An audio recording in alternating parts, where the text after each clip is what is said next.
Hi friends, நம்ம இன்னைக்கு என்ன செய்ய போறோம் அப்படினா ஃப்ரைட் ரைஸ். இது வந்து நான் வந்து ரைஸ் பண்ணேன். அது வந்து மீந்திருச்சுனால வந்து நான் இப்போ தாளிக்க போறேன். எப்படி தாளிக்குன்னு நம்ம பார்த்துக்கலாம். இது வந்து பாத்தீங்கன்னா ஒரு ஆள் சாப்பிட்ற மாதிரி ரைஸ் இருக்கு. வாங்க எப்படி செய்யுதுன்னு பார்க்கலாம். கடாய் எடுத்து வச்சு கேஸ் ஆன் பண்ணிடலாம். ஹீட் ஆகட்டும். கடாய் நல்லா ஹீட் ஆயிடுச்சு. இப்போ நான் வந்து ஒரு 4 டேபிள் ஸ்பூன் ஆயில் ஊற்றிடுறேன். ஆயில் நல்லா ஹீட் ஆனதுமே கொஞ்சமாக கடுகு, ஜீரகம், கருவேப்பிலை, ஆனியன். நான் வந்து ஒரு பெரிய சைஸ் ஆனியனை பொடி பொடியாக கட் பண்ணி வச்சுருக்கேன். கொஞ்சமாக சால்ட் ஆட் பண்ணிடுறேன். இப்போ பார்த்தீங்கன்னா ஆனியன் நல்லா வந்து கண்ணாடி பழத்தில் வந்திருக்கு. ஸோ நம்ம இந்த ஸ்டேஜில் ஒரு தக்காளி ஆட் பண்ணிடலாம். தக்காளி இன்னும் கொஞ்சம் நல்லா வதக்கட்டும். இன்னும் 2 மினிட்ஸ் வெயிட் பண்ணலாம். இங்கே பாருங்கள், இப்போ தக்காளி நல்லா வெந்திருக்கு. தக்காளி நல்லா வெந்து எண்ணெய்லாம் செப்பரேட் ஆகி வந்திருக்கு. ஸோ நம்ம இந்த ஸ்டேஜில் கொஞ்சமாக மஞ்சள், ரெட் சில்லி பவுடர், கொஞ்சமாக கரம் மசாலா, ஜீரகத்தூள் ஃப்ரை பண்ணிடலாம்.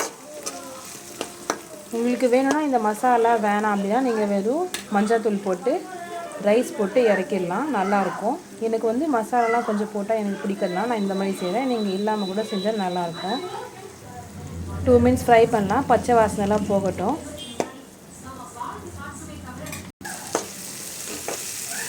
இப்போ பார்த்தீங்கன்னா நல்லா பச்சை வாசனைலாம் போய் எண்ணெய்லாம் செப்பரேட் ஆகி வந்திருக்கு. ஸோ நம்ம இந்த ஸ்டேஜில் வந்து ரைஸ் போட்டுடலாம். ரைஸ் போட்டாச்சு. இப்போ வந்து நான் இன்னும் கொஞ்சம் சால்ட் சேர்த்துக்கிறேன். நான் ஃபஸ்ட்டு சால்ட் வந்து ஒரு அரை ஸ்பூன் தான் போட்டேன் ஆனியன் ஃப்ரை ஆக.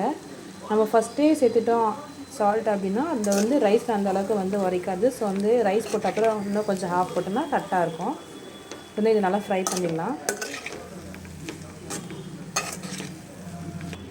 ரைஸ் நிறைய மீந்திச்சு, வீட்டில் சாம்பார் ரசம் எதுவும் இல்லை, தயிர் இல்லை, எதுவுமே இல்லை அப்படின்னா நீங்கள் இந்த மாதிரி ஃப்ரை பண்ணி சாப்பிடுங்க.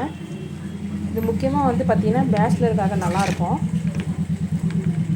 பாருங்கள், ரெடி ஆகிடுச்சு. பார்க்கவே நல்லா அழகாக கலர்ஃபுல்லாக இருக்குது.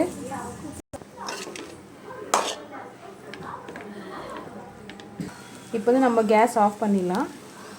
கேஸ் ஆஃப் பண்ணிட்டு கொத்தமல்லி தூவிடலாம். அவ்வளோதாங்க, ரெடி ஆகிடுச்சு. நம்மளை வந்து ஃப்ரைட் ரைஸ் நம்ம தாளிச்ச சாதம்னே சொல்லலாம்.